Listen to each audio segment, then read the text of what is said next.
va démarrer. Avant de démarrer sur la Teshuvah, je voudrais vous donner un enseignement sur la paracha de la semaine.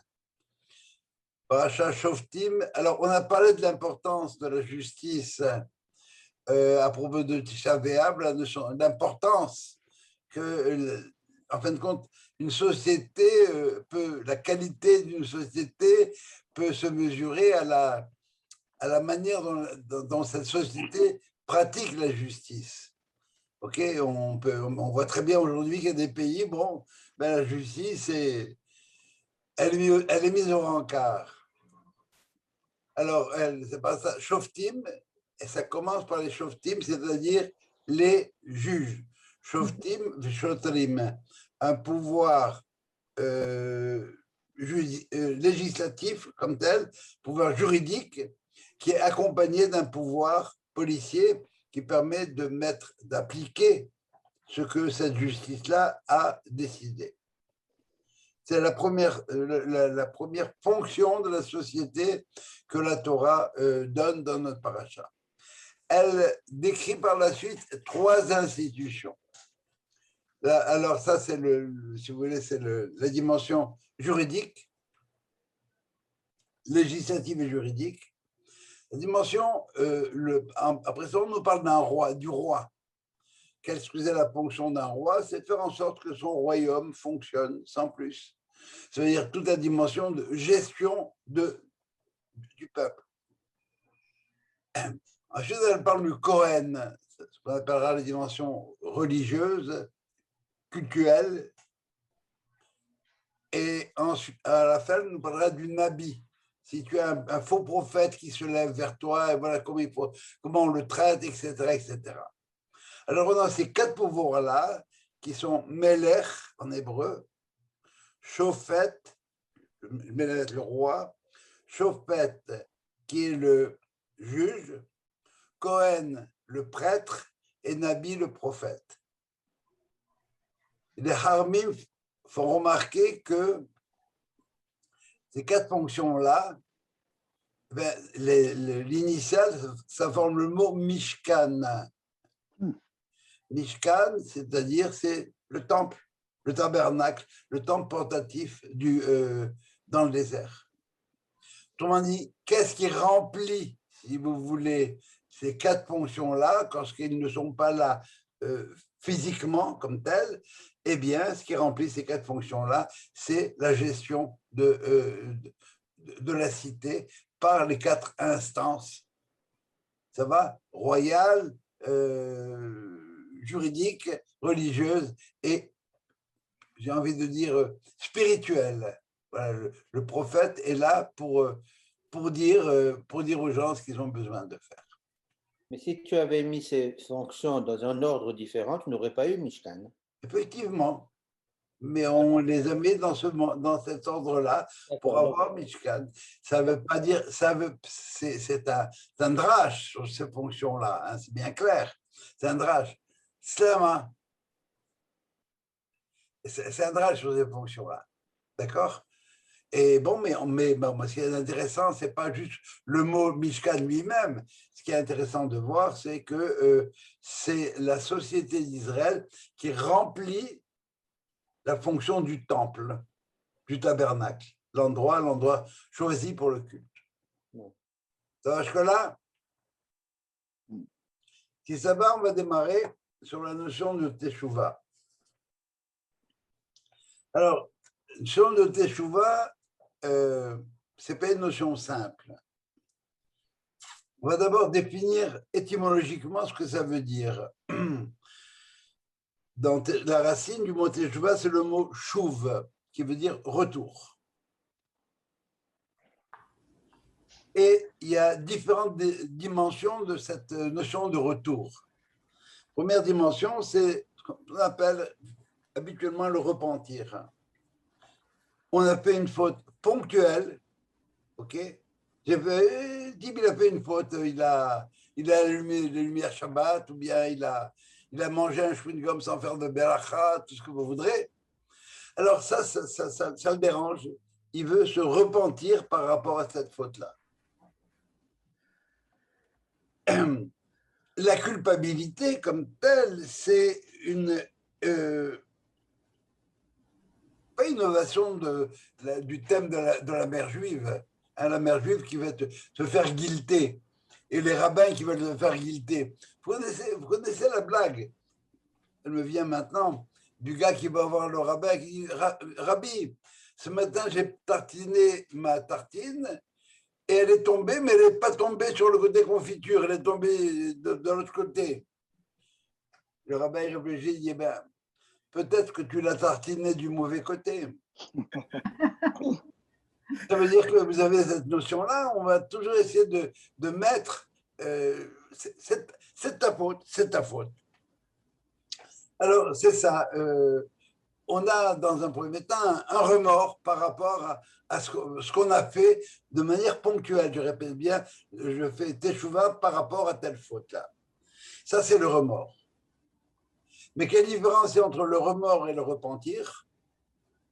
Ben, le remords, c'est la maladie, et le repentir, c'est la guérison. Une fois que je suis convaincu que j'ai fait teshuva par rapport à cette faute-là comme telle, bon, ben, c'est fini, je n'allumerai plus la lumière Shabbat. Ça ne me touchera pas. Ça va, ça? Alors, c'est une première définition, c'est la teshuva. Faut que tu fasses teshuva. Tu m'as mal parlé, tu as mal parlé à ton père, tu devrais faire teshuva par rapport à ça.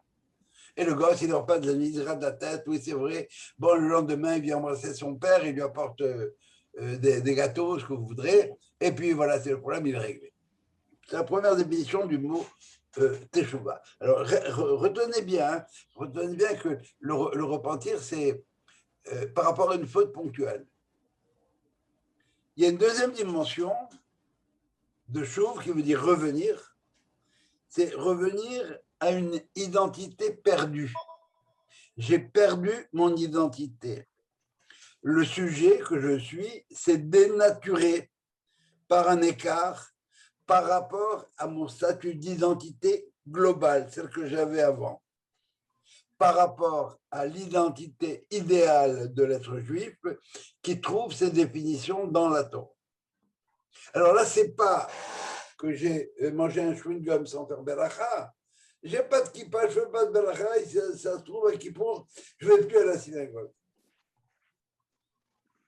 Alors faire teshuva, à ce moment-là, ça implique revenir à quoi? À une dimension, à une identité antérieure, celle que j'étais au moment où j'étais sur une route droite, j'ai bifurqué, j'ai pris à droite ou à gauche, et je suis plus là.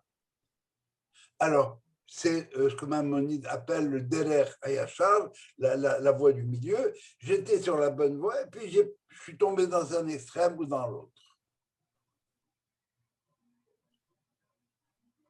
La faute, quelque part, c'est, on a dit qu'il y avait une dimension de géographique, hein, retour, revenir. Hein, chauve, reviens où tu étais. Eh bien, effectivement, la faute, c'est quelque part l'exil de la conscience. Elle m'a mis en exil du moi que j'étais. Et ça crée d'abord le remords et par la suite le repentir. Et maintenant, quand tu parles de retour, si tu étais un point positif, tu t'es éloigné et tu reviens. Quelqu'un qui n'a jamais été élevé dans un milieu religieux et qui le devient, est-ce que c'est la même teshuva? Il n'y a pas de retour. Effectivement, et on va je vais répondre à ta question à travers ce que dit Maïmonide. Okay. Maïmonide pose la question suivante. Est-ce que la teshuva est une mitzvah de la Torah, oui ou non? Vous auriez tendance à répondre quoi? On aurait tendance à répondre oui. Mais... Comme la plupart des poskim, vous auriez raison de répondre oui. Il faut répondre oui, la teshuva est une mitzvah. Mais Maïmonide, il dit non, ce n'est pas une mitzvah.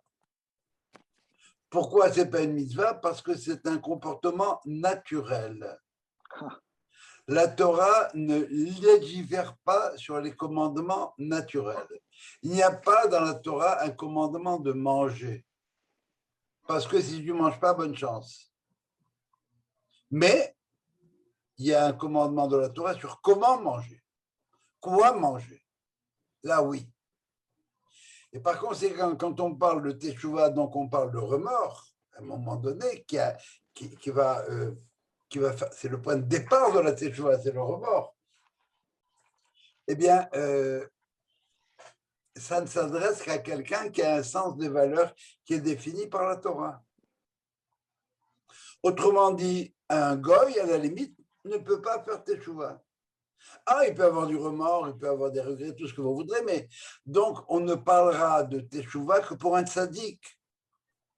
Le rachat, lui, il peut faire Teshuvah, parce qu'il dit qu'il est rachat de quelque chose. Mais s'il est rachat de rien du tout, pourquoi tu voudrais qu'il fasse Teshuvah? Alors, ta question de tout à l'heure, maintenant, elle vient de tomber. Ça va? Oui, oui. Ça veut dire que je ne peux faire Teshuvah que par rapport à une valeur que j'ai bousculée, Oui. Et qui, ma foi, me dérange, maintenant me dérange. Alors, vous remarquerez que, alors Maïmonide va te dire, non, non, la Teshuvah, la Teshuvah n'est pas une mitzvah. Comment faire Teshuvah? C'est ça là que commence la mitzvah. Et par quoi commence la mitzvah de Teshuvah? Par ce qu'on appelle le vidouille, la confession des fautes. Hatati, awiti, pachati. Si je n'ai pas conscience d'avoir fait une faute, où il est le hatati par rapport à quoi? Il n'y a pas.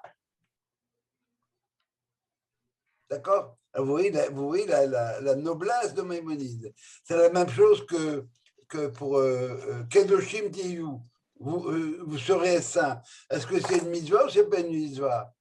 Maïmonide fait partie des rares qui vont dire non, Kedoshim Tiyu, c'est pas une mitzvah. C'est un comportement. L'homme a une aspiration à vouloir être kadosh. Oui, Comment faire? Et l'impératif alors? Encore une fois, oui, l'impératif. Non. Alors, l'impératif est là pour te dire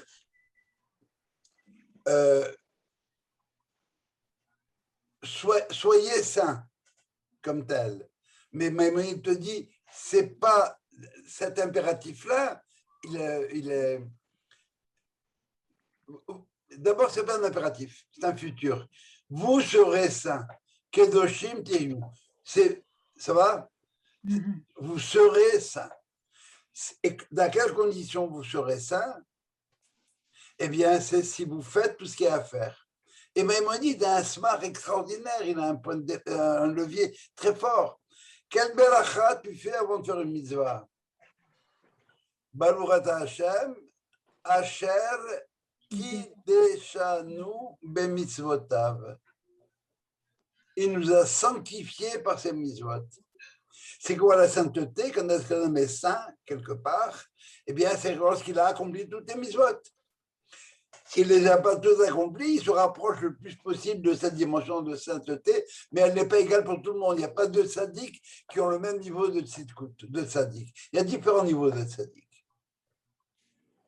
D'accord? Alors là, encore une fois, je répète, Maïmonide, c'est un prince. La Teshuvah, ce n'est pas une mitzvah.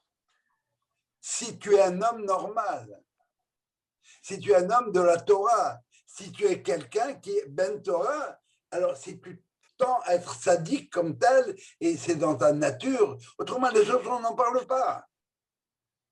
Ils ne sont pas concernés par le problème. N'allez pas parler à un japonais de Teshuvah, ça ne l'intéresse pas. C'est clair jusque-là? Oui. Mais d'un côté, tu dis, c'est pas une mitzvah parce que c'est quelque chose de naturel. Si c'est naturel, ça devrait s'appliquer aux juifs aussi bien qu'aux non-juifs. Encore une fois, c'est pas. Quand je dis que c'est naturel, même c'est naturel pour un tzaddik. Il n'y a qu'un tzaddik qui peut faire teshuvah. Ton voisin qui n'est pas juif, la notion de teshuvah, elle lui est étrangère.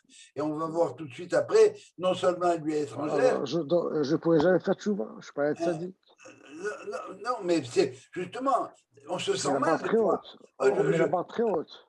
Et alors, on t'a jamais promis un jardin de roses. Tu es dans la Torah, là, tu n'es pas dans. Tu as raison, tu as raison. Voilà, Je constate. Ouais. Mais regardez, j'insiste encore sur le niveau de Maïmonide. Hein, Oui. les autres disent non, c'est une mitzvah. C'est pas ça la mitzvah est naturelle. Donc, il n'y a pas de mitzvah de manger. Mais est-ce qu'il n'y avait pas un gars, quelqu'un qui était criminel et qui était très rachard et qui s'est repenti, qui a fait teshuva et qui est devenu un grand rabbin? Je ne me rappelle pas son nom. Il peut y avoir plein de cas particuliers comme ça. C'est que cette personne-là, encore une fois, au moment où il a tué peut-être quelqu'un, il n'était peut-être pas juif, ou il n'avait pas pris conscience de la chose. Mais l'exemple qu'on peut donner, c'est celui de Abel, de Caïn qui a tué Abel. Qu'est-ce qu'il a dit, Caïn? Gadol avoni mineso. Tu fais une faute, je ne peux plus la supporter. Oui, D'accord? Jo. Oui. Oui, c'est Brigitte. Oui. En fait, je pense que M. Azoulay voulait parler de Resh Lakish, probablement. Oui, absolument. Oui. Bon, non. Et l'autre intervention que je voulais faire, c'est que je me rappelle d'un de tes cours sur la Teshuvah. Pourquoi les goïms n'ont pas le même accès à la Teshuvah que nous? C'est qu'eux, ils ne croient pas que l'on puisse revenir à l'état antérieur. Ça, c'est la suite du cours c'est ce qui vient tout de suite. Je vais montrer que le Teshuvah est un chidouche de la tradition juive. Brigitte, tu as bien appris. Tu n'as rien oublié. Mais parce que c'est un cours qui est merveilleux, ça. Oui. Et Brigitte, c'est ce que dit le Mishnah de Pirkei Avot, j'ai oublié son nom, c'est un puits une citerne qui ne perd pas une goutte. J'ai énommé un petit pas. Et ça, bon, alors vous vous rendez compte du plaisir que ça donne aux personnes qui versent de l'eau. Dernière signification du terme Teshuvah, c'est. Vous avez entendu parler des Sheilot ou Tshuvot? Les questions, Sheilot, c'est les questions. Teshuvah, une réponse. Répondre. La réponse n'est pas anonyme. C'est ça, Oui, il y a cette dimension-là. Mais tu me poses une question, à quelle heure il est? Tu réponds, il est 8h moins 10. La note, ça va répondre. Mais il y a aussi la Teshuvah, donc Sheilot ou Tshuvot, les questions qui portent sur la halacha, etc. Ça va, Teshuvah en général. Réponse, eh bien, il y a cette même dimension-là. Quand on dit je réponds de quelqu'un, je me porte garant de quelqu'un. Je comprends. C'est-à-dire prendre une responsabilité pour l'autre, responsabilité envers quelqu'un ou quelque chose. Mais même le mot responsabilité, il vient du mot réponse. Oui, absolument. Les responsables, ce qu'on appelle toutes les responsables, c'est bon, des réponses, j'ai une responsabilité de par mes connaissances, je me dois de, etc. Ça va, ça? Alors, rappelez-vous ce que dit Maïmonide, il dit que la Torah s'adresse à un homme libre. Et de par ma liberté, je peux embarquer dans le système, ne pas embarquer dans le système.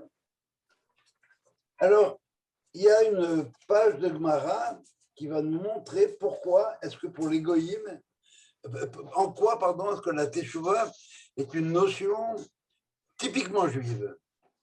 Bien sûr que la notion de repentir est arrivée chez les goïms, mais c'est pas inné. Ils l'ont appris à travers les Juifs quelque part. Alors, on va lire un morceau de Gemara qui nous dit que sur Bereshit bara Elohim, Alors, il dit que 6 choses ont été créées avant le monde. Et il y en a qui ont été créées concrètement, et il y en a qui ont été pensées à. Ça veut dire qu'on ne les a pas encore vus. Qu'est-ce qui a été créé concrètement? Le Kisei Hakavod, le trône céleste, j'en passe, je ne vais pas vous les citer. Et il y en a un qui ajoute à la fin, Rabbi Ahava, Rabbi Zeira Amar, Afatshuva, même la Teshuva. Autrement dit, Dieu, c'est qu'il va créer un homme. Et cet homme-là, eh ben, il n'a pas créé un sadique, il a créé un homme peccable. Un homme qui est capable, qui probablement va faire des fautes. Et s'il n'y a pas la possibilité de la teshuva, bien la première faute, je suis perdu. Je suis damné. Je suis condamné. Et on connaît très bien ça. C'est ce que je vous ai dit tout à l'heure pour Caïn. Gadol avoni mineso. Et alors Dieu lui répond, non, non, ça c'est toi ce que tu crois, toi, Caïn. Mais si tu veux, tu es capable de revenir. Et effectivement, la notion de péché originel, eh bien, c'est celle-là. Je suis un pécheur, je suis un fauteur et tout ce que vous voudrez, et donc je suis perdu. Je suis un type perdu, complètement foutu. Alors, pourquoi est-ce que la teshuva, ce n'est pas quelque chose qui rentre dans la logique de la culture occidentale? Alors, il y a 3 raisons. La première, c'est une impossibilité d'ordre moral. Je vous le résume en 3 mots latins. Dura lex, sed lex. La loi est dure, c'est la loi. Tu as fait une faute, mais ce serait une injustice que je te pardonne cette faute-là. Tu as fait la faute, il faut payer. Vous connaissez la blague, naturellement, du gars qui se jette du 36e étage et en tombant, il dit à la loi de la gravité, Madame la loi, je vous promets, je ne vous recommencerai pas. Et la réponse est oui, tu as raison, tu ne recommenceras pas. Parce que tu vas t'écraser en bas. Dans la loi naturelle, bon ben voilà. C'est pas juste, ce serait injuste. C'est la justice des hommes. La justice naturelle comme telle. Au nom de la loi, la justice serait une forme de complaisance. Tu as fait une faute et on te pardonne, on n'en parle plus? Ben oui. Enfin, pour nous. Mais pour le latin, eh bien, dura lex, sed lex. Tu as fait une faute, tu payes. Ah, bien sûr, si j'ai envoyé mon ballon dans la vitre du voisin, c'est clair que il va falloir que je répare les dégâts. Je vais lui payer sa vitre, je vais m'excuser. Je ferai attention la prochaine fois. Bon, mais je ne suis pas damné pour autant. Alors, autrement dit, devant Midat Hadin, devant la justice stricte, il n'y a pas de retour possible. Tu as fait une faute, tu payes. Et on verra tout à l'heure dans un texte de la Gemara comment ça fonctionne. Yona ben Amitai. Vous vous rappelez de Yona ben Amitai? C'était le cours de l'an dernier, ça. Yona ben Amitai, l'homme de la justice, du Emet, mais de mon Emet à moi Yona. Je ne veux pas aller à Ninive. Ces goïms-là, s'ils font teshuva, ça veut dire quoi faire teshuva? S'ils arrêtent de fonctionner comme ils fonctionnent, alors tu vas tout leur pardonner. C'est pas juste. Il ne veut pas aller à Ninive. Il préfère mourir. Et Dieu le met dans des situations de plus en plus serrées où il est obligé de prier Dieu pour rester en vie. Et à la fin, rappelez-vous, je ne sais pas si vous vous souvenez de la conclusion du livre de Yona, c'est pas dans l'île de Jonas, c'est dans un autre livre, on dit, il dit à Dieu, dirige ton monde avec Midat Arahamim, l'attribut de miséricorde. Dans la littérature française, on a un livre entier qui traite de ce problème. Quelqu'un devine lequel? C'est ce qu'a dit Camus. Les De Misérables. quel problème? Les Misérables de Victor Hugo. Dans Les Misérables de Victor Hugo, vous avez deux personnages. Vous avez Jean Valjean et Cosette. Javert de l'autre côté. Ah oui. Jean Valjean, il a volé un pain pour manger le malheureux, il s'est ramassé à Caen, au bagne. Par la suite, il est revenu. C'était un type bien. Il a fait le bien autour de lui, passe son temps à faire du bien, en fin de compte.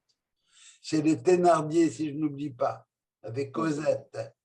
Ouais. Il y en a un à côté de lui, il s'appelle Javert, le flic, il ne veut pas le lâcher. Ce type-là, il s'est échappé du bagne. On ne veut pas le lâcher.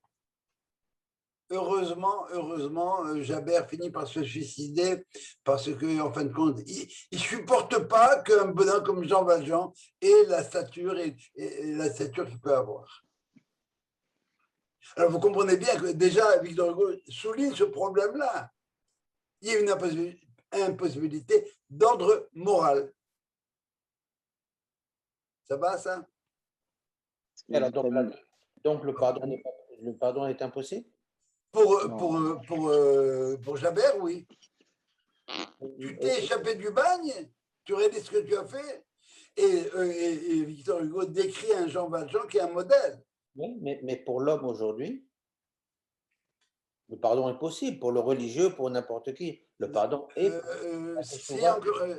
ça veut dire quoi le pardon?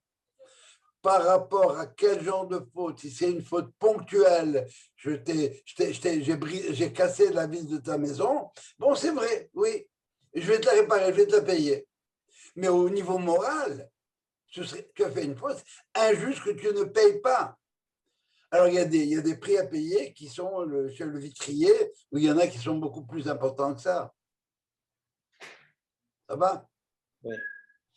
La deuxième impossibilité, c'est une impossibilité d'ordre logique. Pour les Romains, du Ralex et de l'ex. Pour les Grecs, tu es en train maintenant de me dire que tu peux revenir au point où tu as dévié de la faute, tu es parti, tu as quitté, et tu veux revenir dans le passé. Mais ça implique une conception du temps réversible. Or, pour la pensée grecque, pour la logique grecque, eh bien, le temps est irréversible.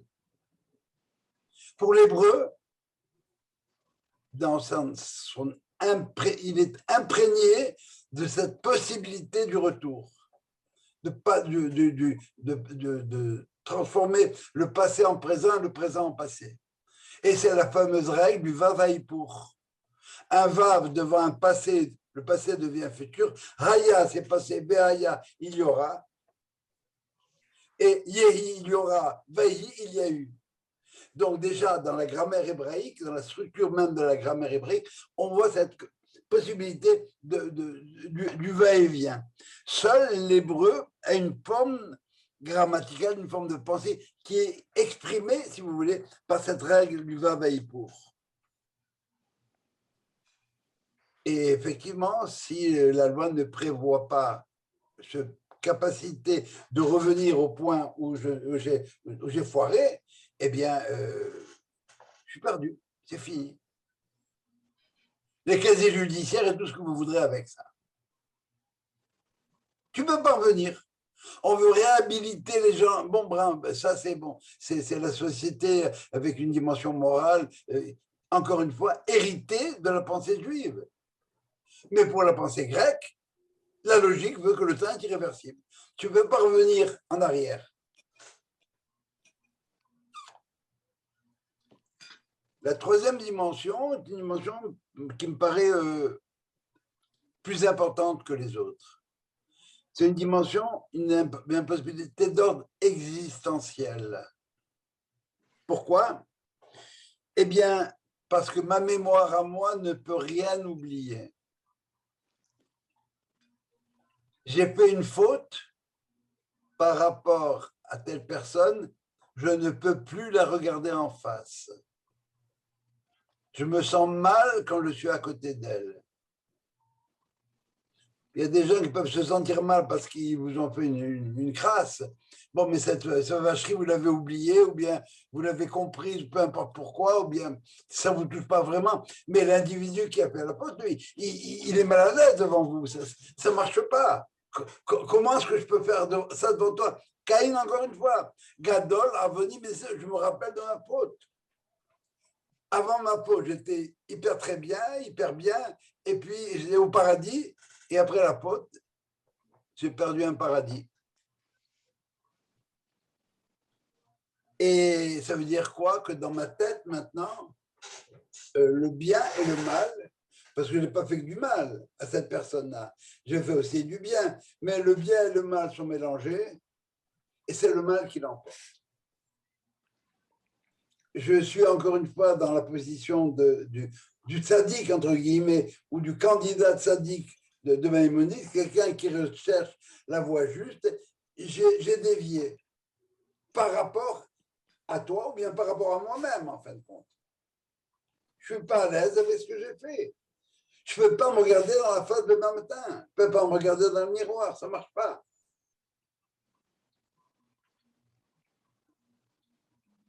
Et ça, si vous voulez, ça va nous permettre de comprendre le vocabulaire de la Torah et écrite et de la Torah orale. Comment est-ce qu'on appelle Rosh Hashanah dans la Torah orale? C'est Yom. Rosh Hashanah? Oui, non, dans la Torah orale, on parlera de Rosh Hashanah, oui, mais ça s'appelle dans la Torah orale, oui. Ça s'appelle comment dans la Torah orale? Le Rosh Hashanah, ça s'appelle Yom Hadin, le jour du jugement. Et dans la Torah écrite, comment ça s'appelle? Yom Hazikaron, Souvenir. le jour du souvenir. Zichron de Yom Hazikaron Azeh. C'est ce qu'on veut dire à Rosh Hashanah, dans un mois, en veux-tu, en voilà. Quel lien est-ce que vous pouvez voir entre le jugement et la mémoire? Je vous écoute. Le jugement et la mémoire. Peut-être parce que tu te souviens de toutes tes fautes. Et là, tu vas les expier ou quelque chose, non? Comment tu vas les expier? C'est pas magique, ça. Non, mais alors entre la mémoire et le jugement, donc tu vas avoir un jugement par rapport à la mémoire de tes fautes, non? Non. Mais Moi, c'est pas... Oui, oui. Oui, Jo. Moi, je dirais, le jugement et la mémoire, c'est parce qu'il n'y a que Hachem qui a une mémoire totale de tout et de tous les temps. Elle perd pas une goutte, bravo. Ma formulation habituelle, c'est qu'on ne peut être jugé que par une mémoire totale. Ma mémoire à moi, c'est celle de Caïn, c'est Gadol Avoni Mineso. Je ne peux plus supporter ma faute. Et vient le prophète Jérémie qui va nous dire la phrase suivante: Zachar tilach chesed. Je me souviens, moi, Dieu, pour toi, chesed ne'urayir, des bontés de ta jeunesse. Ahavat kelulotayir, les amours de nos fiançailles. L'erter aharai bamidbar, lorsque tu m'as suivi dans le désert, dans une terre non fertile. Be'eretz lo zeroa. Moi, je ne peux pas m'en souvenir. Ma mémoire est encombrée, elle est embuée par la faute. Et par conséquent, il y a seulement Dieu, lui, qui est capable d'avoir cette fameuse mémoire totale. Ça veut dire que moi, comme individu, je ne peux même pas m'auto-juger. Donc, si je ne peux pas m'auto-juger, je ne suis pas capable de repentir. Encore une fois, si tu n'es pas mal à l'aise avec ce que tu as fait, ce n'est pas de toi qu'on parle. Non, je comprends très bien. Non, je suis d'accord avec toi. Et par contre, si je suis conscient que j'ai fait une faute. Très bien. Très bien. Là, ce que tu es en train de me dire, ton jugement est biaisé parce que tu n'as pas une vue totale, donc tu es incapable. Non, non. Alors, je suis maintenant dans la section où j'explique pourquoi est-ce que pour les goyim, pour la pensée naturelle, pour la pensée primitive, pas au sens péjoratif du terme, j'ai compris, oui. Pour la pensée qui n'a pas été éclairée par une révélation, pourquoi est-ce que la teshuva n'est pas possible? Ça va. Maintenant, pour moi, les liens que les Hachamim font entre Yom Hadin et Yom HaZikaron, vous ne réalisez pas que Rosh Hashanah, on va être jugé. Quand tu dois aller en cours, tu fais gaffe, tu dors pas beaucoup la veille. Et nous, on met le costard, et on a la cravate, et tout ce qu'ils ont fait, et on arrive, on est vachement content. Rosh Hashanah. Il n'y a pas de vidouille, c'est interdit de faire le vidouille. Alors, comment est-ce que les Haramim voient la possibilité d'un jugement sans vidouille et en quoi la mémoire intervient, et ça devrait nous rassurer, c'est que c'est un jugement qui est fait pas au nom de la Midat Hadin, pas au nom de Elohim, c'est au nom de Dieu. On est devant quelqu'un. Qu'est-ce qu'on dit? Ana Hashem. S'il te plaît, Hashem, pas Elohim. Midat HaChesed, la générosité. Hatati. Mais j'ai quelqu'un devant moi. Je n'ai pas la loi personnelle. Ça va, ça? Alors, cette dimension de la mémoire qui intervient dans le jugement, elle est explicitée dans la Gemara et d'une manière remarquable, et on va prendre un peu de votre temps et de votre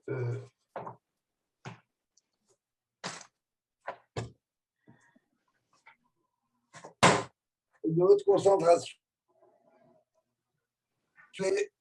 Hop, apparemment, j'ai perdu quelque chose. Oui, j'ai perdu ma vidéo. On ne te voit pas. J'arrive.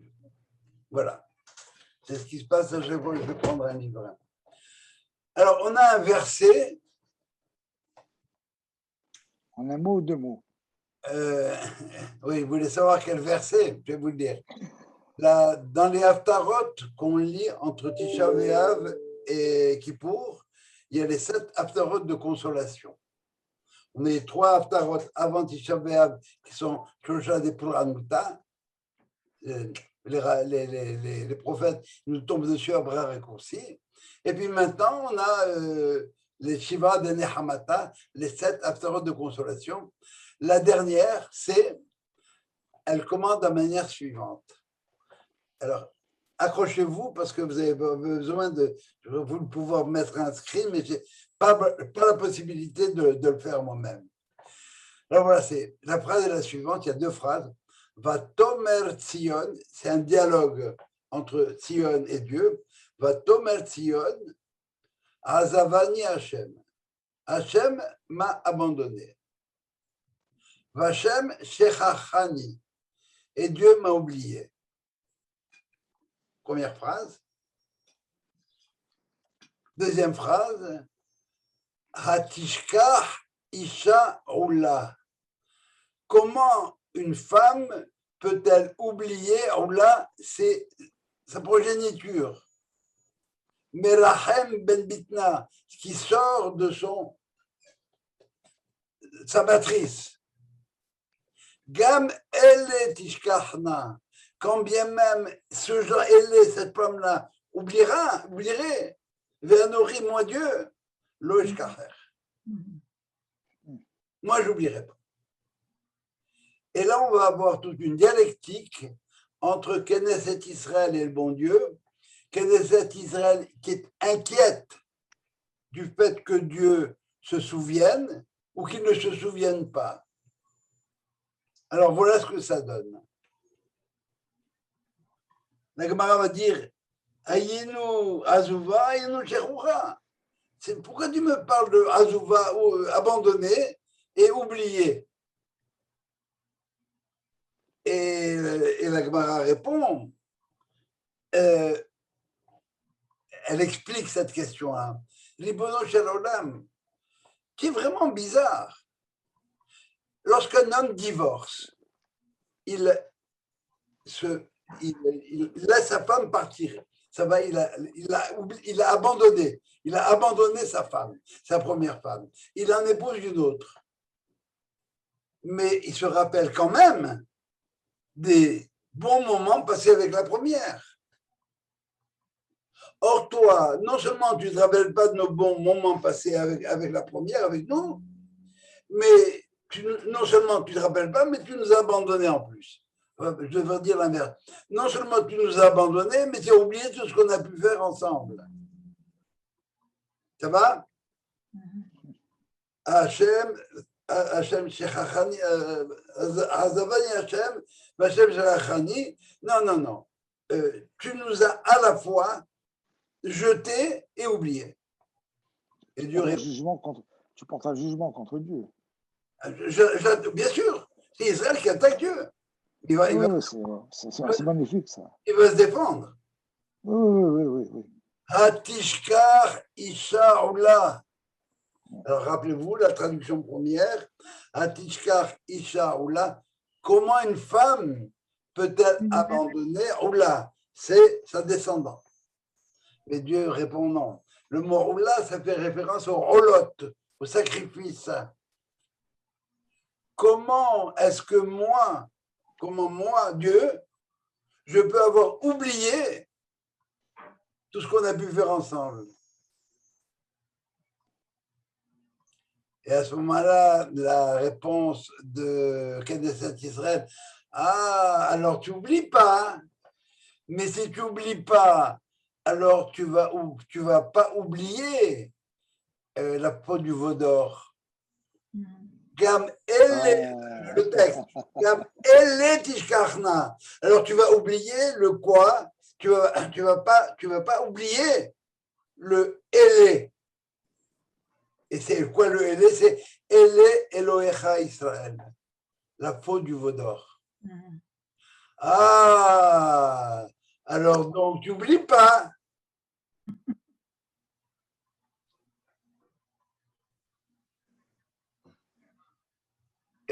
Mais si tu n'oublies pas, je suis en mal barré. Et Dieu répond non. Ve'anochi lo eshkachech. On avait dit, moi Dieu, moi je n'oublie pas.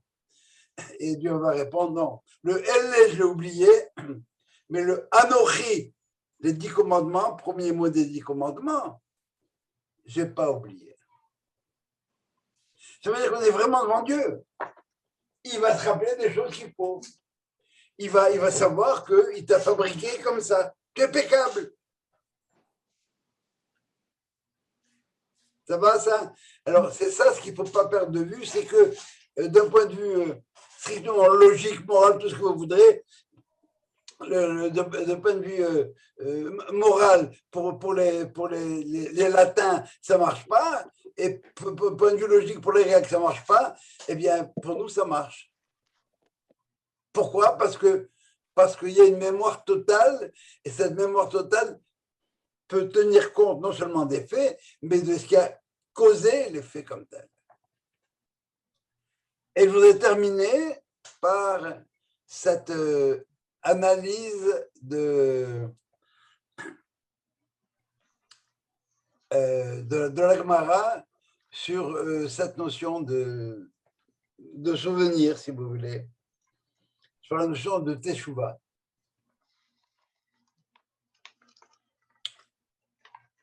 Voilà comment dit la Gemara. Sha'alu la chokhma. On a posé à la sagesse. On a posé une question à la sagesse. On a posé une question à la sagesse. Okay. Choté maroncho. Quelqu'un qui a fait une faute, eh bien, c'est quoi sa sanction? Et la Gemara va répondre. Donnez-moi une seconde, je retrouve mes textes.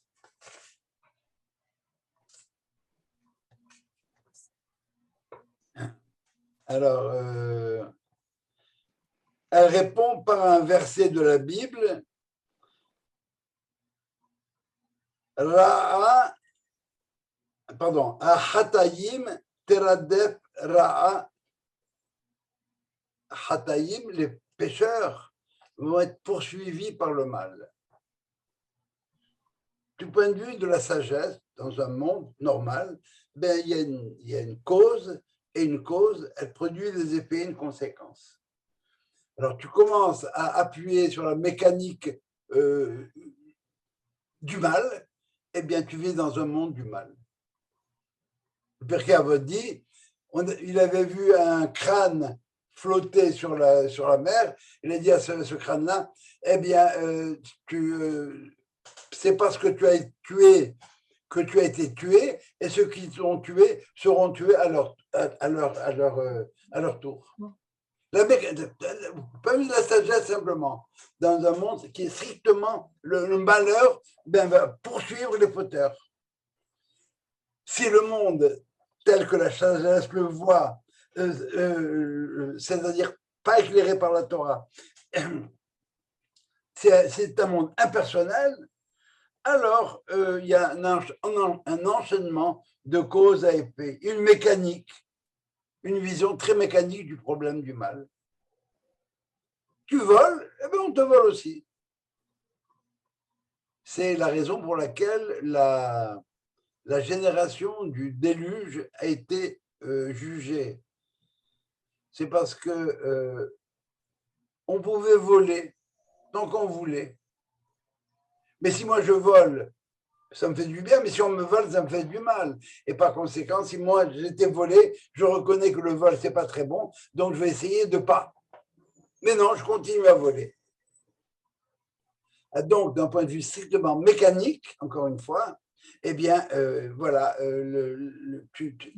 la faute entraîne la faute de manière sempiternelle. Caïn a déclenché la mécanique tue. T-U-E, T-U-E.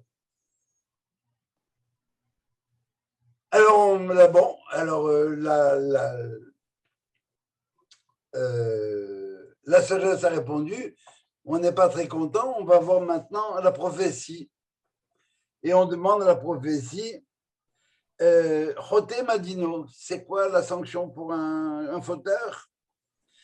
Et elle répond, Hanefesh Achoté Yi Tamut. Elle est beaucoup plus dure, la prophétie. Hanefesh, l'être, Choté qui a fait une faute, devra mourir. Quelle est l'idée qui est derrière? C'est que le mot nefesh ici, ça signifie la personne. C'est pas une faute d'acte que cette personne a commise, c'est une faute d'être. Dans son être, il est fabriqué comme ça. Il n'est pas capable de changer de... Ça va? Il est plus capable de changer de perspective. C'est encore une fois Caïn. Gadol Avodim Ineso. Mais j'ai déclenché la mort. Alors, qu'est-ce qu'il dit maintenant? Il dit, toute personne qui va me voir dans les champs va me tuer. J'ai déclenché la mécanique du meurtre et par conséquent, je vais moi-même être victime de cette mécanique du meurtre. C'est bon jusque-là? On demande à la Torah. Choté Madino. Et la Torah répond simplement. Bon, eh bien, qu'il apporte un sacrifice et il sera pardonné. Magnifique. Bon, eh bien, on a un truc maintenant, on sait comment régler les problèmes. J'apporte le sacrifice et il n'y a plus de problème. Pas pour le meurtre. On va voir que ce n'est pas aussi simple. Et finalement, ben, puisque ni la sagesse, ni la prophétie, ni la Torah ne nous conviennent, on va voir le bon Dieu. Et qu'est-ce qu'il répond, le bon Dieu? Qu'il fasse teshuva et qu'il puisse vivre. Quelle différence entre la Torah, la réponse de la Torah et la réponse de Dieu? Quelqu'un a une idée? Dieu, il connaît le signal. J'entends pas, Joël. Tu es en mute si tu veux parler. Oui. La relation de confiance. Comment on ne voit pas en quoi, dis-moi. Ben, la Torah est comme, elle est pour tout le monde, elle est identique. Tandis que dans la relation de Dieu avec l'homme qui a fauté, c'est une relation personnelle.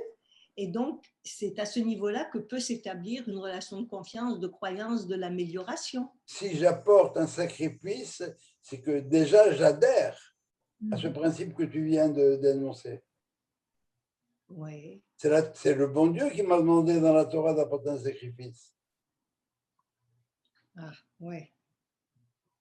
Mais est-ce que pour le meurtre, c'est très grave d'apporter un sacrifice et puis cela, ça y est? Franchement. Effectivement, mais on ne parle pas nécessairement de faute aussi importante. Et même pour le meurtre, quelqu'un qui a fait si c'est un meurtre involontaire, c'est une chose. Si c'est un meurtre volontaire, cette personne passera en jugement et pourra être condamnée à mort elle aussi par la Torah. La question que je pose, c'est pourquoi est-ce que la Torah dit apporte un sacrifice et Dieu dit fais tes choix? Parce que tu dois faire les deux. Pardon? Parce que tu dois faire les deux. Apporter le sacrifice, c'est se détacher de la matérialité qui t'a conduit à la faute. Et la teshuva, c'est la conviction profonde que ce qui a été abîmé par la faute peut être réparé. Sauf que quand j'apporte un sacrifice pour une faute que j'ai commise, je dois commencer par faire un vidouille. Ouais. Ça va? Oui, mais quand il n'y a plus le temple, tu ne peux pas faire de sacrifice. Pardon? Quand il n'y a plus le temple, tu ne peux pas faire de sacrifice. Donc, comme Dieu, il n'est pas soumis au temps. Au moment où ce texte est écrit, il y a le temple. S'il n'y a pas le temple, il y a une autre façon de procéder.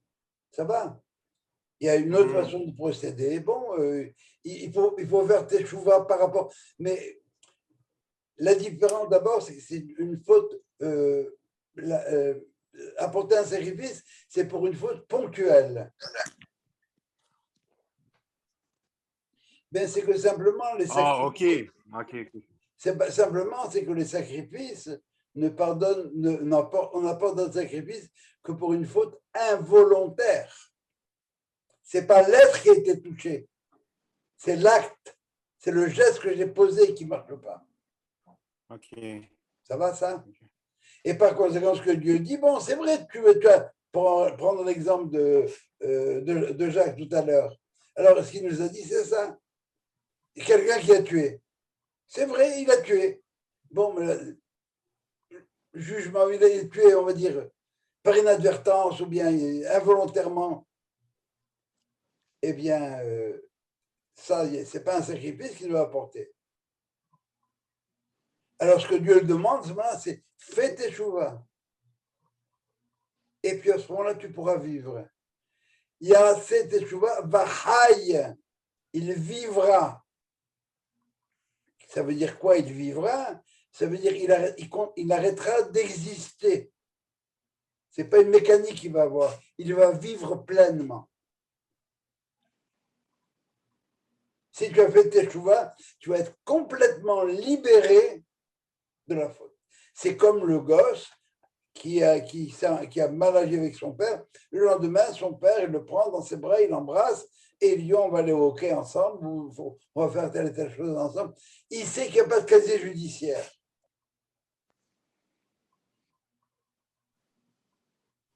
Moi, je me rappelle à ta place. Je sais qui tu es. Et comment je sais qui tu es? Parce que je me souviens de ce que tu as été capable de faire.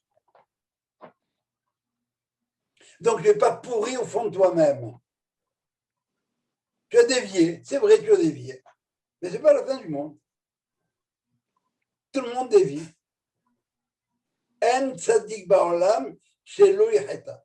Il n'y a pas de tzaddik dans le monde qui ne fait pas de faute. Et en fin de compte, il n'y a que le tzaddik qui peut faire une faute. Parce que quand on fait une faute, c'est par rapport à un code. Et le code, c'est le code de la Torah. Si j'en ai un autre, on parle de chose.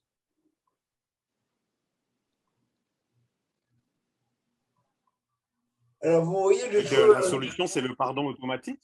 Pardon? Attends, moi, ça m'intéresse beaucoup ce que tu dis parce que je travaille dans ce domaine. Je travaille avec des personnes qui sortent de prison. Puis, je travaille avec des personnes qui ont vraiment commis des meurtres, etc., etc.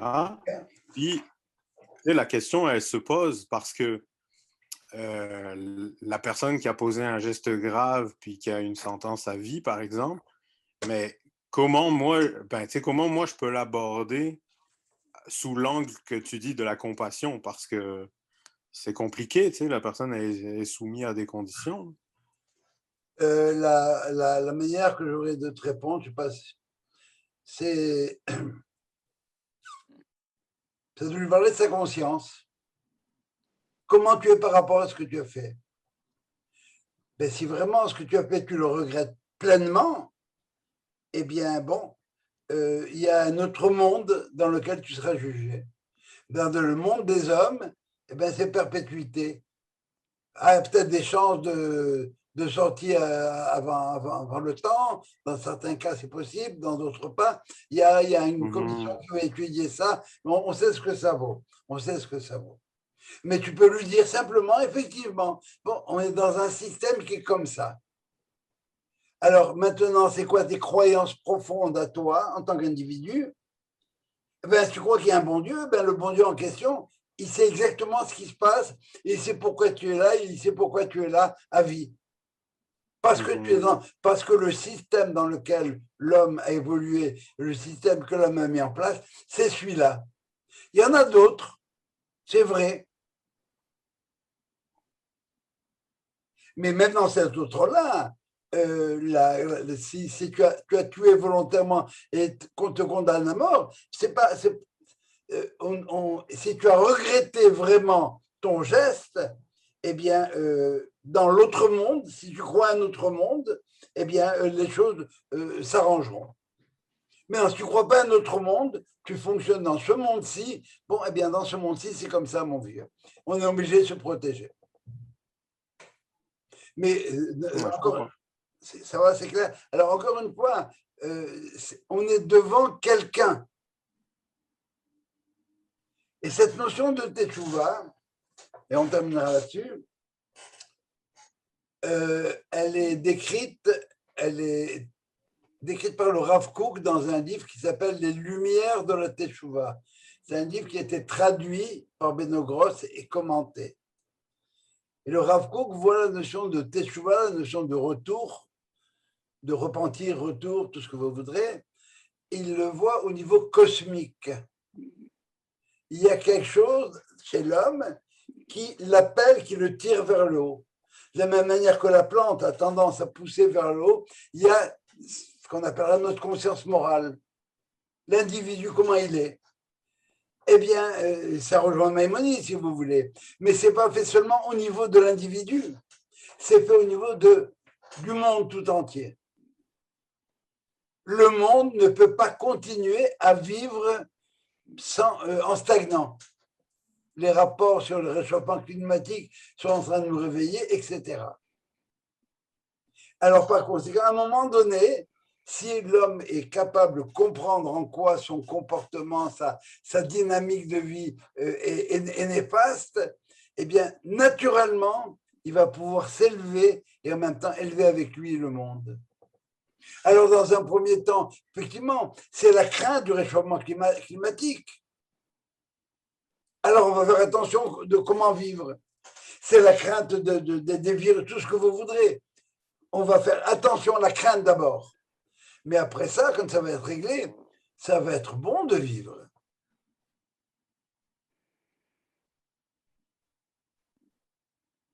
Alors, ça dépend quelle est ma perspective à moi. Et le Talmud va aller très loin. Il dit celui qui fait Teshuvah par amour, ses fautes lui sont considérées comme étant un mérite. Et le meilleur exemple qu'on puisse avoir, c'est quoi? C'est l'histoire de Joseph et ses frères.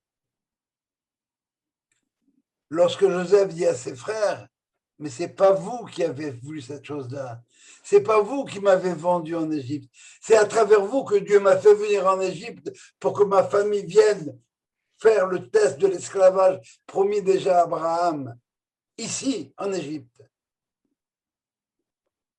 Et si les frères reconnaissent maintenant que ce qu'ils ont fait, c'est pas cachère, c'est pas bien, alors ils deviennent à ce moment-là les associés de Dieu dans la mécanique que Dieu a mise en place pour emmener les Bnei Israël en Égypte.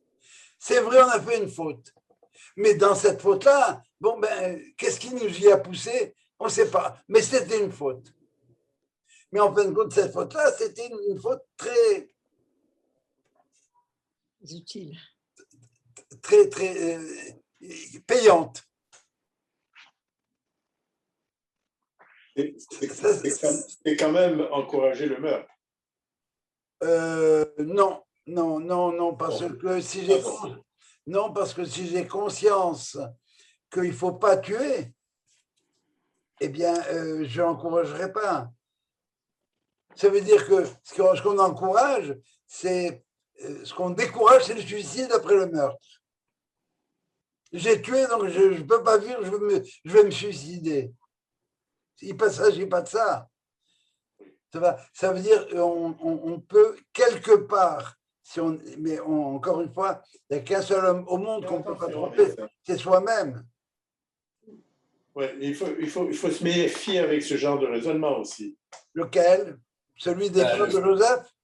Le fait de dire Alléluia, grâce à moi, grâce à mon meurtre intentionnel, ça aboutit à quelque chose d'extraordinaire. Mais ce n'est pas moi qui le dis, c'est la Torah. Hein? Oui, je peux me permettre de dire que... Ah, c'est ce que tu contestes. Je comprends. Je comprends ce que tu dis. Je comprends ce que tu dis. Mais alors voilà, les frères sont en proie au remords. Ouais. Et ce que Joseph leur dit, c'est vous êtes des Shvatim, vous êtes les enfants de Yaakov Abinu. Vous n'êtes pas n'importe qui. Alors maintenant, vous devriez savoir qu'est-ce qu'il y avait derrière. Et Dieu s'est servi de vous comme. Maintenant, si tu ne regrettes pas du tout de m'avoir vendu, bon, ben, ça a quand même servi. Pour la bonne cause. Mais... Ça a servi à la bonne cause. Mais ce que tu es toi, ça ne changera pas. Tu es un tueur de frères. Tu es une crapule. Mais si tu reconnais que tu as eu tort, alors sache que c'est la volonté de Dieu qui t'a fait agir comme ça. Mais cependant, Jo, dans l'histoire de Yosef et de ses frères, ils ont fait Teshuvah, mais pas complètement, parce qu'à la fin, quand Jacob est mort, ils ont eu peur que Joseph se venge, et c'est là que Yosef a compris que c'était pas fini cette histoire-là. Ils vont revenir dans d'autres réincarnations plus tard. Ils vont revenir dans les 10 martyrs, ils vont revenir dans les explorateurs. Ils vont être obligés de payer un petit peu cette faute-là tout le temps. À travers l'histoire, oui. Mais c'est ça justement, c'est le remords des frères qui est en cause, ils ont peur, ils inventent une histoire pour Joseph en disant « Papa a dit, fais attention ». Et Joseph leur dit « Voilà, je vais vous donner un moyen de faire votre teshuva. Vos intentions, en fin de compte, quand vous m'avez vendu, elles n'étaient pas mauvaises. De quel droit on se permet maintenant, nous, de juger les frères de Joseph? Mais pour eux, Joseph, c'est un traître. Il veut travailler avec le Hamas. Il veut travailler avec l'Égypte. Il faut qu'on se protège. Ah oui, la dimension de fraternité, mais des faux frères, on n'en veut pas. Et Joseph maintenant va leur dire non. je sais que probablement vous aviez toutes les raisons du monde de me juger. Rappelez-vous à quel endroit ça s'est fait. C'était fait à Dotaina. Dans le mot Dotaina, le mot date, qui veut dire la loi. Ça va? C'est de la loi. Et pas conséquent, c'est au nom de la loi qu'ils l'ont condamné. C'est pas une histoire de jalousie. C'est les frères qui disent Baal Halomot. Le rêveur, il pense qu'on peut encore travailler avec le Hamas.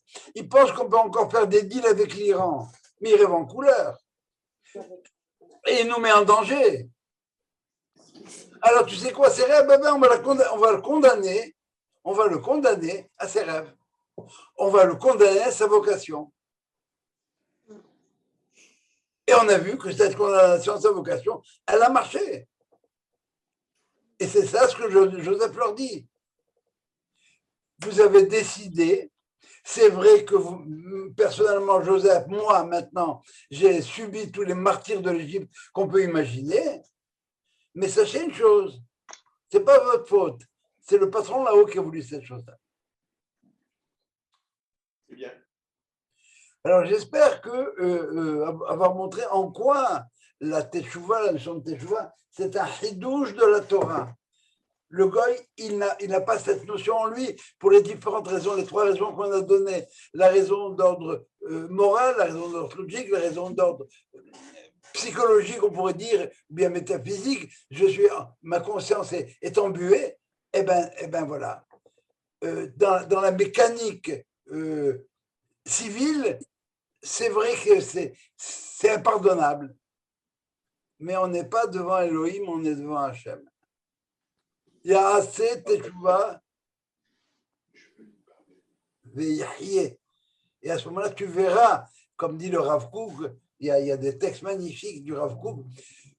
Si vous avez le deuxième tome de Manitou, il a traduit des pages du Orot Teshuvah. Et si vous avez. Il est très dur à lire, le bouquin, il ne se lit pas facilement. Oui. Oui.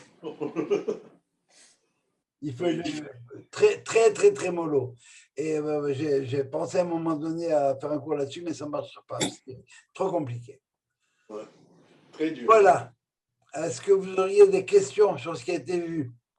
Moi, pas sur ce qui a été vu, mais une question pratico-pratique. Demain matin, les Selichot, c'est à 6h ou 6h15? 6h. 6h. Ah, très bien. Merci. 6h à Orachaïm. Très bien, merci beaucoup. Il n'y a pas de quoi. Alors, bon, je vous donne le programme de la semaine prochaine. La semaine prochaine, on va parler du chauffard. Ah, waouh! Et si c'était dimanche, si c'était dimanche, ce serait un chauffard du dimanche. Oui, mais tu sais, le chauffard. Non, mais non, parce que c'est un mauvais conducteur, le chauffard. D'où le chauffard du dimanche. Parce que samedi, il n'y aura pas de chauffard. Ah. Voilà. Est-ce que vous auriez des questions? Alors, on va dire chauffard Shogood. Chauffard Shogood. Oh. Non, mais sur le chauffard, le mot que je préfère, c'est celui de Daniel Gall. Il était venu à Rosh Hashanah au Rachaïm. Et après, il m'a dit, mais je t'avais demandé, je t'ai dit, je veux être reçu sans tambour ni trompette. C'est pas mal. Pas mal. Hein, ça, c'est Daniel Gall. Elle est pas mal, celle-là. Ça va, ça s'éclaire un peu la Teshuvah, son Teshuvah? Eh bien, c'est complexe. Bien sûr, c'est complexe. Très complexe. Mais pour moi, c'est encore très nébuleux. En fait, ce qui est nébuleux, Joe, c'est la différence entre la responsabilité personnelle, la perception que Dieu se fait de la faute que toi, comme homme, en fait, c'est l'analyse de la faute par l'homme et par Dieu. C'est ça que je trouve compliqué. La même faute perçue par l'homme et celle qui est perçue par Dieu. Alors pour avancer là-dedans, il faut faire très, très, très attention à distinguer une faute d'acte et une faute d'être. Oui, oui. La faute d'acte, encore une fois, j'ai fait une faute ponctuelle. Oui. C'est pas dans ma nature. Et encore une fois, pour avoir conscience de la faute, c'est avoir conscience des valeurs. Tout à fait. Oui. J'ai bousculé telle valeur. Shabbat, j'ai pas fait attention, j'ai allumé la lumière, j'ai allumé une cigarette. J'ai pris la voiture. Chacun ses exemples. Et ça, ponctuellement, je me bats personnellement avec ce problème-là. Mais si je me bats, si j'ai conscience que j'ai fait une faute, c'est que pour moi, Shabbat, ça représente quelque chose. Oui.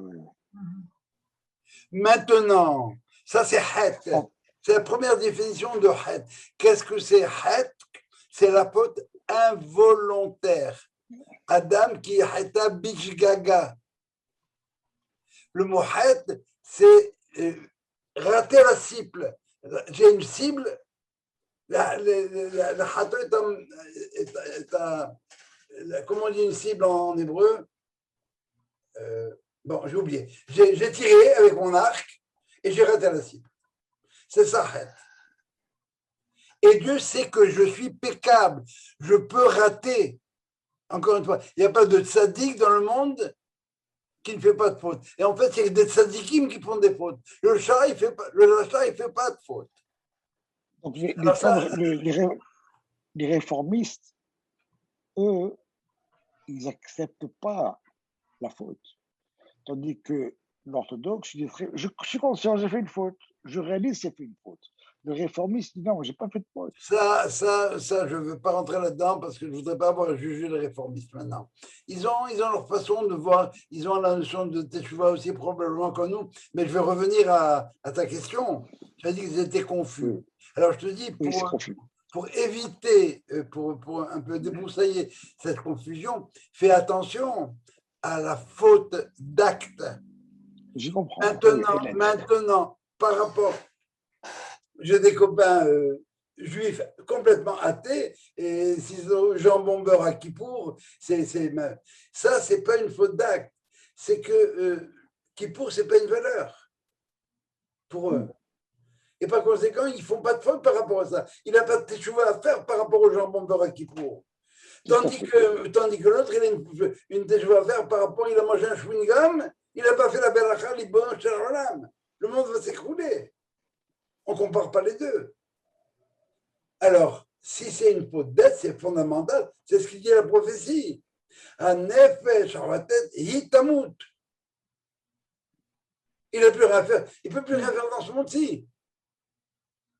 Son être, il est complètement... Quand on dit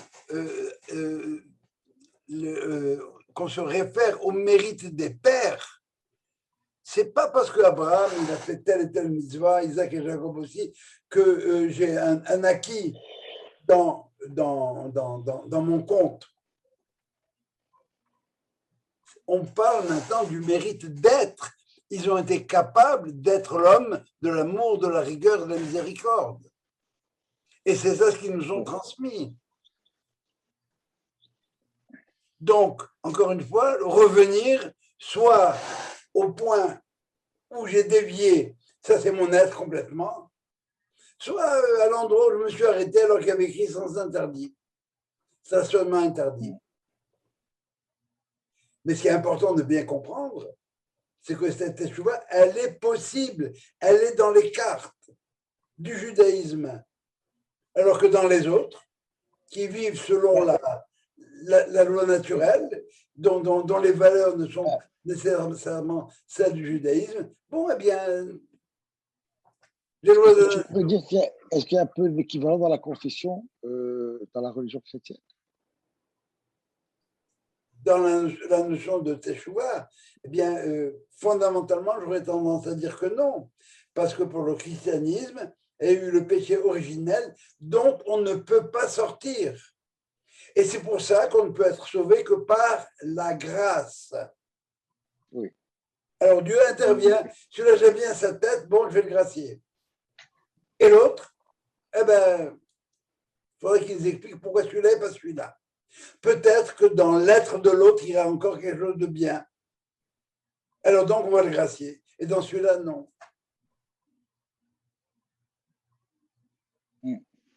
Ça va? Je crois que c'est une dimension importante, celle-là. Hein? La dimension de... Il y a un clergé aussi dans la religion chrétienne, il y a un clergé, là, il y a un pouvoir religieux en place, là, c'est différent. Ouais. Oui, non, bon... Je parle de la notion de confession, l'individu qui se confesse en connaissant ses torts ou ses fautes.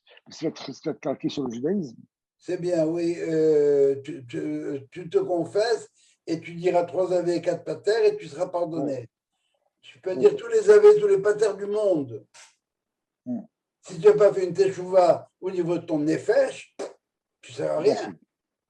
Un peu comme les adultes. Le gars qui arrive et qui te dit je m'excuse, rien à faire, moi, qui me dit je m'excuse. Ouais. Il n'a pas besoin. Je ne veux pas qu'il me le dise. Je ne veux pas qu'il me le dise à moi. Je veux que par son attitude, je réalise que il a fait une faute par rapport à moi. Mais depuis le jour où il m'a dit telle chose, il a fait preuve de tellement de sollicitude, tellement de gentillesse, tellement il était prévenant que je réalise que ce qu'il m'a dit, il ne le pensait peut-être pas. Ou s'il l'a pensé et qu'il l'a dit, eh bien, il a fait teshuva par rapport à ça. Il est revenu à l'état hanté où il avait une très bonne vision de qui est la personne que moi j'étais. C'est pour ça que la formule « je m'excuse », pour moi, est-ce que vous entendez cette phrase-là « je m'excuse » ? C'est moi-même qui m'excuse. C'est ça. Je ne te demande pas de m'excuser. Je te prie de m'excuser, c'est autre chose. Mais je te prie de m'excuser. Comme disait Manitou, il me disait, la veille de Kippour, il y a des gens qui téléphonent. Bon, eh bien, si je t'ai fait une faute, pardonne-moi. Mais je dis, je raccroche. Je raccroche, je ne parle pas celui-là. Ah, tel jour, je t'ai dit telle chose. Je n'aurais pas dû te le dire et voilà pourquoi je te l'ai dit, cette chose-là. Et en fin de compte, je ne la pensais pas, mais j'étais de mauvais poil que m'a servi de punching ball. Ah, là, on commence à parler. Je m'excuse, c'est pas une phrase. C'est honteux. En plus, souvent, quand les gens ils disent je m'excuse, ça finit par un mais après. Je m'excuse, mais. Oui, oui. C'est vrai. Mais encore une fois, l'important, c'est de bien reconnaître que pour le grec, pour le latin, eh bien, c'est pas possible. Moralement, mécaniquement, psychologiquement, c'est pas possible. Et on est vachement rassuré. Anna Hashem. Je parle à quelqu'un. Et ce n'est pas l'impersonnel des lois de la nature qui prédomine. Ça va mieux, Sylvain? Oui, bon, attention, il y a beaucoup de réflexions encore à faire là-dessus. Hein. Je te dis, c'est pas facile à digérer. Oui, bon, alors... Ben, il y a tellement de profondeur dans ça que... En fait, quand c'est la prise de conscience de quelque chose, ça fait des réflexions personnelles. Quand tu dis prise de conscience, excuse-moi, quand tu dis prise de conscience, tu impliques conscience. Conscience des valeurs du bien et du mal. Non, je comprends ce que tu veux dire. C'est la réalisation. C'est la réalisation intrinsèque d'une situation de conflit par rapport à un ordre établi. C'est vraiment... L'ordre, il est établi, il se manifeste par la reconnaissance de valeurs. Oui, c'est ça. Voilà. Ça veut dire que, encore une fois, si tu n'es pas de l'ordre du tzaddik, si tu n'es pas de l'ordre de celui qui... Le tzaddik, c'est quelqu'un qui cherche la voie juste par rapport à des définitions de ce qu'on appellera les valeurs, juste par rapport aux valeurs. Oui. J'ai admis des valeurs. Par rapport à ces valeurs-là, je me comporte d'une manière juste ou non. Si je déroge à ces valeurs-là, et bien à ce moment-là, je ne suis pas à l'aise. Mais il y a des gens, les gens qui tuent, qui dorment très bien après avoir tué. Oui. Des fois, ils dorment même mieux. Moi, ce que je comprends. Ils sont pas beaucoup, par exemple. Oui, malheureusement. Des fois, c'est des moyens artificiels aussi. Oui, effectivement. C'est que tu rationalises une décision. Hein. Mais en fait, ce que tu dis, l'ordre établi te sert de balise pour ne pas être victime de tes propres biais, de tes propres failles de jugement, parce que quand tu t'auto-juges, justement, tu ne veux pas tomber dans le rationaliser quelque chose, c'est un point de référence qui t'est donné. Mais ça, c'est valable pour tout, ça. Oui, mais ça, ta vie morale, elle est là-dedans. Oui, je cogite sur tout ce que tu dis, Oui, non, j'entends. Mais il faut que tu aies des postulats. Un cadre de référence, un baseline. Qui ne dépend pas de toi. Qui ne dépend pas de toi, c'est ça ce que je veux dire. C'est un cadre de référence qui est indépendant de toi. Donc, tu ne peux pas être victime de ton propre biaisage. Attends, tranquillement. Des références qui ne dépendent pas de toi, c'est vrai, mais tu les as acceptées. Tu étais au Oui, bien sûr, mais absolument. Si alors, donc, elles dépendent de toi. Tu es libre au départ de les accepter ou de les refuser. Une fois que tu les as acceptées, une fois que tu es rentré à Or-Haïm, tu as accepté les règles d'Or-Haïm, il faut porter un masque. Oui. Alors maintenant, tu as enlevé le masque. Bon, eh bien, tu as une infraction. Alors, quel est le poids de cette infraction-là? Ça, c'est savoir. Alors, toi, encore une fois, est-ce que c'est ponctuel ou est-ce que c'est au fond de toi-même? Est-ce que tu n'as pas voulu donner de l'argent à ce bonhomme-là parce que tu n'aimes pas sa tête? Et tu lui dis après tout, peut-être qu'il en avait besoin pour bouffer. Ou bien est-ce que tu es radin? Si tu es radin, tu as un problème. Il faut que tu travailles ton problème de radinisme. Et si tu es un mécnais, c'est dans la merde. Voilà, c'est dans la culture. Tu sais ce qui arrive à un Meknassi qui a 500 $500 dans la poche et qui reçoit deux appels, on lui demande de prêter chacun 100 $. Qu'est-ce qui lui reste? Ben, il lui reste 500 $ et 2 missed calls.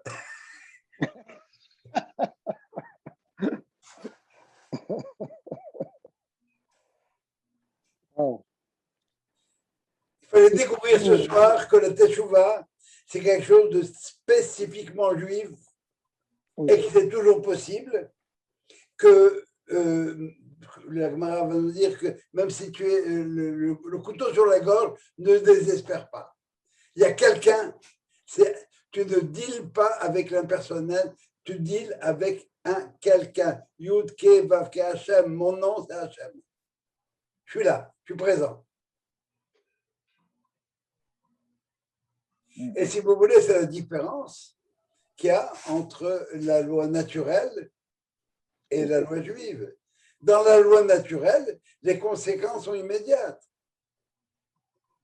Dans la loi juive, les conséquences peuvent prendre du temps. C'est ça, Erech HaPaim.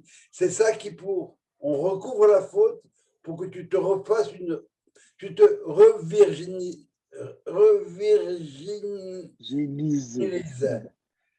D'où la différence de la conception de l'enfer entre certaines religions et le judaïsme. Entre quoi? Entre le monde juif, la conception de l'enfer chez les juifs et dans le christianisme ou l'islam. Encore une fois, je ne connais pas assez ni l'un ni l'autre par rapport à ça, mais je peux te dire que le judaïsme est antérieur à ces deux-là et que si eux et le reste du monde, même le monde goy, prend cette notion de réhabilitation, ça va, mais on te réhabilite, mais c'est toujours un dossier. Oui. Ça va, Tu as toujours un casier judiciaire. Yeah. Et comme il a dit, il pardonne et il oublie, mais n'oublie pas ce qu'il t'a pardonné.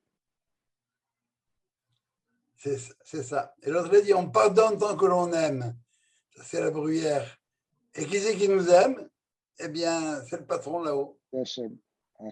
Et il nous aime parce qu'on fait sa job, en fin de compte. Hein. Ouais. On a accepté de faire sa job. Donc, bon. Mais il n'est pas aveugle. Il n'est pas aveugle. Lorsque les valeurs se disputaient, il ne mérite pas d'être créé là, mais il est que bagarre, etc. Ça va, il fait que mentir. Et vous ne pouvez pas le juger maintenant, on le jugera à la fin de l'histoire. Intéressant. Voilà. Il y a un corps qui est toujours en mouvement par rapport à Esav qui est terminé, qui finit. Loulou, c'est Sylvain que je vois que de toi. Non, Sylvain, c'est moi. Non, pas, j'ai dit à Loulou. Chaque bout de jour. Oui, je ne vois pas très bien. C'est Sylvain qui est à côté. Entendu. C'est mon frère Daniel. C'est Daniel, son frère. Ah, je m'excuse, mais tu es très loin, je ne te vois pas. Ça fait 11 ans que j'ai quitté Montréal. Ah, c'est pour ça, très bien. Mais on te verra à la synagogue alors. Pour la cavote, pour cette émission. Alors, tu es revenu. Tu as fait quand tu es chouva, tu es revenu. Oui. Et naturellement, le mot Teshuvah dans la Torah, il s'emploie pour revenir en Israël. En fin de compte, le retour, la Teshuvah par excellence, c'est celle qui commence par venir en Israël et qui, à partir de là, a toutes les possibilités qui s'ouvrent à elle. C'est vrai que là-bas, c'est beaucoup plus facile d'un certain point de vue. Oui. Bon, ben vous avez une semaine, si vous avez des questions, vous pouvez m'appeler ou on peut reprendre ça la semaine prochaine. Mais je compte travailler un petit peu sur le chauffard la semaine prochaine. Qu'est-ce que c'est que ce chauffard, le sens, d'où ça vient, etc. Jo, oui. Est-ce que je peux voir cette émission depuis Toronto? Ah ben oui. Bien sûr, mais bien sûr. Tu demandes à Loulou de te transférer le lien ou bien tu m'envoies ton mail et je te l'enverrai moi-même. Parfait. Oui, tous les mercredis soirs, 7h30, on fait encore pour un mois, puis après ça, mercredi soir, on ne pourra plus parce que ce sera les fêtes. Mais on trouvera un autre moment. Thank you. Rabotai. Merci beaucoup. Bonne soirée. Allez, bonne soirée. Allez, Shabbat shalom. Et bonne Teshuvah. Bye.